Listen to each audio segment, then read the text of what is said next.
नमस्कार दोस्तों, आप सभी का स्वागत है आपके अपने YouTube channel study with Ranjit में। आज के वीडियो में हम लोग बीजगणित से संबंधित कुछ और भी क्वेश्चन को सॉल्व करना सीखेंगे। तो चलिए शुरू करते हैं और देखते हैं हमारा पहला क्वेश्चन क्या है। तो देखिए हमारा जो पहला क्वेश्चन है इसमें देखिए क्या कहा गया है। इसमें कहा गया है एक खेत में कुछ मुर्गियाँ, उसके बाद कहा गया है तथा बकरियाँ हैं, सबके सिरों का योग 77 तथा पैरों का योग 248 है। खेत में मुर्गियों की संख्या कितनी है। तो जो क्वेश्चन है हमारा पहला नंबर क्वेश्चन है, क्वेश्चन नंबर 1। इसमें ये कहा गया है एक खेत में कुछ मुर्गियाँ और कुछ बकरियां हैं। कहने का मतलब यही है खेत में कुछ मुर्गियां और कुछ बकरियां हैं। उसके बाद ये कहा गया है कि सबके सिरों का योग जो है 77 है। ध्यान दीजिए यहाँ पे, मतलब बकरियां और मुर्गियां जो है उनके सिरों का जो योग है कितना है 77 और पैरों का जो योग है कितना है 248। तब हमें बताना है मुर्गियों की संख्या कितनी है। तो इसको कैसे हल करेंगे। देखिए इसको हल करने के लिए सबसे पहला काम है हमारा, क्या करेंगे। क्वेश्चन नंबर 1 यहाँ पे मान लेंगे, माना मुर्गियों की संख्या, मुर्गियों की संख्या क्या मान लिया गया, मुर्गियों की संख्या को मान लिया गया है x। तब मुर्गियों की संख्या को x मान लिया गया तो बकरियों की संख्या को भी मानेंगे और बकरियों की संख्या को क्या मानेंगे y। बकरियों की संख्या, बकरियों की जो संख्या है उसको मान लिया गया y। अब देखिए ये तो मान लिया गया, लेकिन अब चलते हैं कहाँ पे, क्वेश्चन पे। क्वेश्चन पे ये कहा गया था कि कुछ मुर्गियां और कुछ बकरियां हैं, लेकिन आगे जो कहा गया है उसको देखते हैं। उसको देखिए क्या कहा गया है, सबके सिरों का योग, मतलब मुर्गी और बकरी, मतलब मुर्गी के एक ही सिर होता है और बकरी के भी एक सिर होता है। तो इसका मतलब क्या, ये है मुर्गियों की संख्या और ये है बकरियों की संख्या। इनका जो योग होगा कितना होगा 77। लेकिन ध्यान दीजिए यहाँ पे क्या कहा गया, सिरों का योग, मतलब जितनी मुर्गियां होंगी और जितनी बकरियां होंगी उतने ही तो सिर होंगे। मतलब ये मुर्गियों की संख्या और ये बकरियों की संख्या और दोनों का योग कितना है 77। इसको बना लिया गया है समीकरण 1, बना लिया गया है 1। अब चलते हैं आगे, यहाँ पे अब चलते हैं आगे। यहाँ पे क्या कहा गया है, पैरों का योग। तो देखिए यहाँ पे थोड़ा सा अंतर है, मुर्गी के 2 पैर होते हैं और बकरियों के 4 पैर होते हैं। तो यहाँ पे कहा गया है पैरों का जो योग है मुर्गियों और बकरियों का कितना है 248। मतलब ये किसकी संख्या थी, मुर्गियों की संख्या। तो मुर्गी के 2 ही पैर होते हैं तो इसे कर दिया गया 2x और प्लस y, मतलब y क्या है, y ये बकरियों की संख्या है तो इसका मतलब बकरी के 4 पैर होते हैं तो इसे कर दिया गया 4y। इन दोनों का योग जो है मुर्गी, इन दोनों के पैरों का योग, मतलब ये क्या हो गई, मुर्गियों के पैरों की संख्या हो गई और ये बकरियों के पैरों की संख्या। इन दोनों का योग कितना है 48, 248। इसको बना लिया गया समीकरण कितना, इसको बना लिया गया है समीकरण 2। इसी समीकरण को हल करेंगे और हम x और y का मान निकाल लेंगे। तो देखिए इसको हल करने के लिए हमें क्या करना होगा, जो दोनों समीकरण हैं इसमें कोई भी एक पद, चाहे x वाला पद और चाहे y वाला, किसी को भी बराबर कर लेना है। तो यहाँ पे 2x है, यहाँ पे x है, यहाँ पे 4y है, यहाँ पे y है। तो देखिए अगर हम समीकरण 1 में क्या कर दें, समीकरण 1 में अगर हम 2 से गुणा करा देते हैं तो जो हमारा x वाला पद है वो क्या हो जाएगा बराबर, क्या लिख लेते हैं यहाँ पे, समीकरण 1 में, मतलब समीकरण 1 में अगर हम किसमें, समीकरण 1 में 2 से गुणा कराएंगे तो यहाँ भी तो 2x आ जाएगा। इसका मतलब ये वाला पद बराबर हो जाएगा, क्या लिखना है, समीकरण 1 में 2 से क्या करने पर, गुणा करने पर।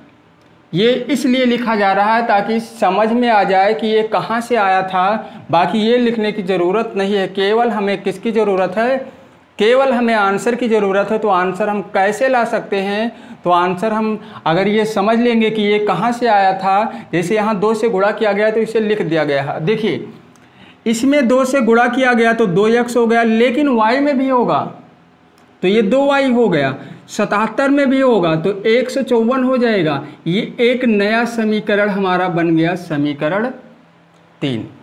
अब देखिए समीकरण 3 और 2 को ही देखना है। किसको, समीकरण 3 और 2 को देखना है। तो इसमें देखिए ये पद बराबर है 2x। अगर समीकरण 2 में से 3 को घटा देंगे तो हमारा 2x कट जाएगा। क्या लिखें यहाँ पे डायरेक्ट ही लिख सकते हैं, समीकरण 2 में से 3 को घटा दिया गया तो 2x में से 2x कैंसिल हो गया, 4y में से 2y गया तो यहाँ 2y बचा, और 248 में से 154 जब माइनस करेंगे तो आ जाएगा कितना, 94। कितना, 94। अब देखिए 2 से इसको कैंसिल कर दिया गया तो y का मान आ गया 47। y का मान 47 आ गया। लेकिन ध्यान दीजिए ये बकरियों की संख्या आ गई है। क्वेश्चन में क्या पूछा गया था, मुर्गियों की संख्या। तो अगर हम y वाले पद को बराबर कर लेते, y वाले पद को अगर हम बराबर कर लेते तो यहीं पे हमारा मुर्गियों की संख्या आ जाती। लेकिन यहाँ पे अगर मान लो कहीं किसी क्वेश्चन में बकरियों की संख्या पूछ ली जाए तो क्या करेंगे, जानना जरूरी है कि हम कैसे हल कर सकते हैं। तो देखिए अब देखिए यहाँ पे क्या कर लेते हैं, y बराबर जो 47 आया है, y का जो मान आया है 47, कितना, समीकरण 1 में, मतलब 1 में रखने पर, तो 1 हमारा क्या है, x और प्लस y है, तो y थोड़ी लिखना है, हमें क्या लिखना है, 47 बराबर में 77 है, 77 ही तो है। तो x बराबर क्या हो जाएगा, 77 में से 47 को माइनस कर लेंगे तो आ जाएगा 30। ये देखिए x का मान कितना आ गया है 30 और y का मान कितना आ गया है 47। इसका मतलब ये हुआ कि हम मुर्गियों की संख्या भी निकाल लिए हैं और बकरियों की संख्या। तो मुर्गियों की संख्या कितनी हो जाएगी 30, ये, और बकरियों की संख्या कितनी आ गई है 47, मतलब दोनों की संख्या यहाँ ज्ञात कर ली गई है। तो चलते हैं क्वेश्चन नंबर 2 की तरफ और देखते हैं वहाँ पे क्या पूछा गया है। जो दूसरा क्वेश्चन है हमारा, इसमें देखिए दूसरे क्वेश्चन में क्या दिया गया है, यदि 2 क्रमागत सम संख्याओं के वर्गों का अंतर कितना हो, 84 हो, कितना, 84 हो, तो उन संख्याओं का योग कितना होगा। मतलब हमें संख्याएं नहीं ज्ञात करनी है, हमें संख्याओं का योग ज्ञात करना है। और संख्याएं जब ज्ञात करेंगे तभी तो योग ज्ञात कर पाएंगे। जब संख्या ही नहीं ज्ञात होगी तो हम योग कैसे ज्ञात कर पाएंगे। तो सबसे पहले हम क्या करेंगे, संख्याओं को ज्ञात करेंगे। तो देखिए यहाँ भी उसी तरह से इसको हल करेंगे। अगर मान लेते हैं, माना क्रमागत, मतलब 2 क्रमागत, कितना, 2 क्रमागत सम, यहाँ पे सम संख्या की बात हुई है, सम संख्या क्या है, x और x प्लस 2 है, इसको मान लिया गया। देखिए अगर सम संख्या की बात हो, क्रमागत की बात हो कि सम क्रमागत सम संख्या, तो वहाँ पे अगर एक को x मानेंगे, दूसरा x प्लस 2 मानेंगे। और अगर 3 क्रमागत सम संख्या पूछी जाती है तो हम x प्लस 2 और x प्लस 4 इस तरह मानेंगे। इसको ध्यान रखना। तो चलिए क्वेश्चन पे चलते हैं। अब देखिए इसमें यह कहा गया है सम संख्याओं के वर्गों का अंतर, मतलब घटाना है। तो जो बड़ी संख्या होगी उसी में से तो घटाएंगे छोटी संख्या को। ये समझ लो बड़ी संख्या हमारी है, इसका वर्ग करना है। क्या करना है, इसका वर्ग। और अंतर यानी घटाना किसका वर्ग, सम संख्याओं के वर्गों का अंतर कितना है, देखिए 84 क्वेश्चन।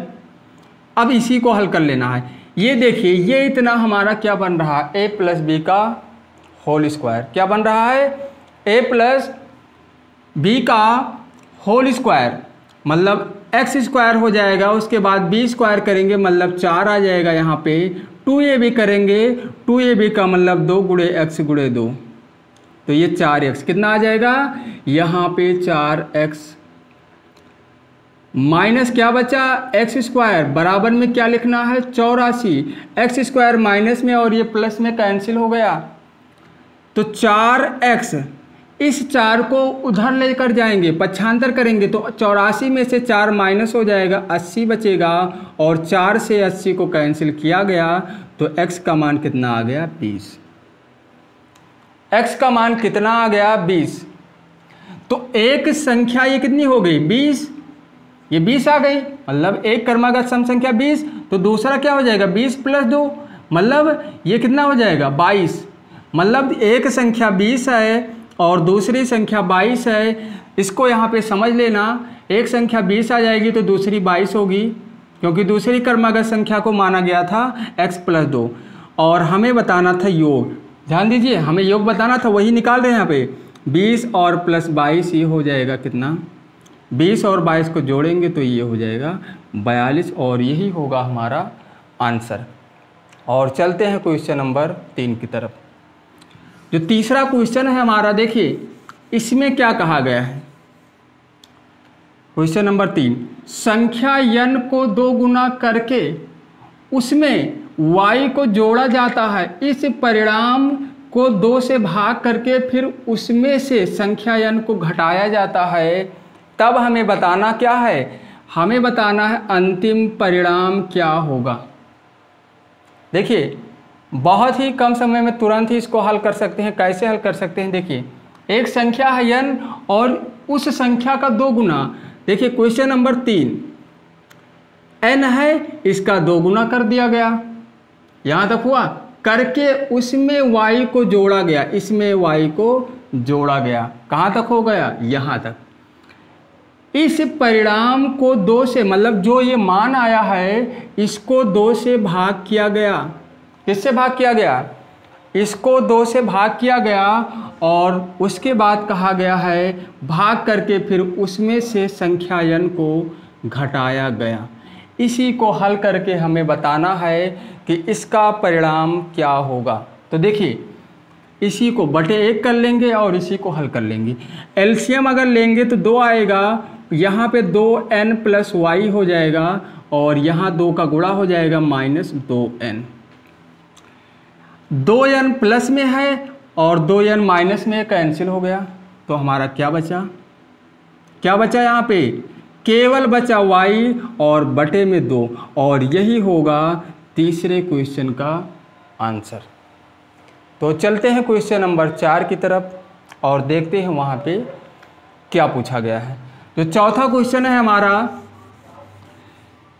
इसमें देखिए यदि यहाँ पे दिया गया है, कितना दिया गया है, इसको यहाँ पे लिख लेते हैं। क्वेश्चन नंबर 4, 13 का स्क्वायर दिया गया है और 5 का स्क्वायर, फिर उसके बाद लिखा गया है, इस पर भी पावर लगाया गया है बाहर 3/2, बराबर में लिखा गया है 6 की पावर 3 और गुणे में a।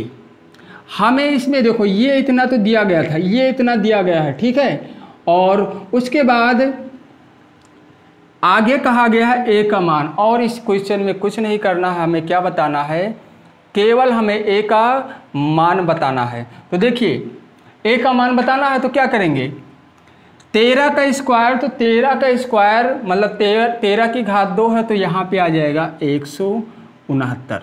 कितना, 169। अब देखिए आगे चलते हैं, यहाँ पे आ जाएगा 25, पावर यहाँ बाहर कितना लगा है 3/2, यहाँ पे 6 की पावर 3 है और गुणे में a है। 169 में से 25 को घटाया गया तो 144 आएगा, 144, और इस पे पावर कितना है 3/2, बराबर में 6 की पावर 3 और 1 गुणे a। अब देखिए 144 को हम लिख सकते हैं 12 का स्क्वायर और बाहर 3/2 पावर लगा हुआ है, बराबर फिर लिखेंगे 6 की पावर 3।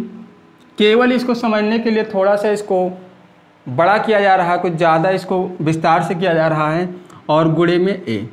अब देखिए 2 से 2 कैंसिल हो जाएगा, तो 12 की पावर क्या हो गई 3, और बराबर में 6 की पावर 3 गुणे a, ये तो होगा। तो देखिए ध्यान दीजिए यहाँ पे a बराबर क्या हो जाएगा 12 की पावर 3 और 6 की पावर 3, मतलब 12 की पावर 3 है, मतलब इसे हम लिख सकते हैं 12 गुणे 12।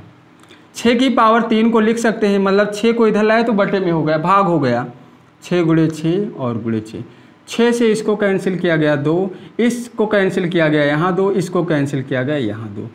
तो a का मान कितना आएगा, a का मान देखिए यहाँ पे कितना आएगा, 2 दूनी 4 और 4 दूनी 8। मतलब a का जो मान आया है हमारा कितना आया है, a का मान यहाँ पे 8 आया है, और यही हमें निकालना था, यही हमें ज्ञात करना था। a का मान क्या होगा, तो a का मान क्या होगा, यहाँ पे a का मान कितना होगा 8 होगा, कितना 8।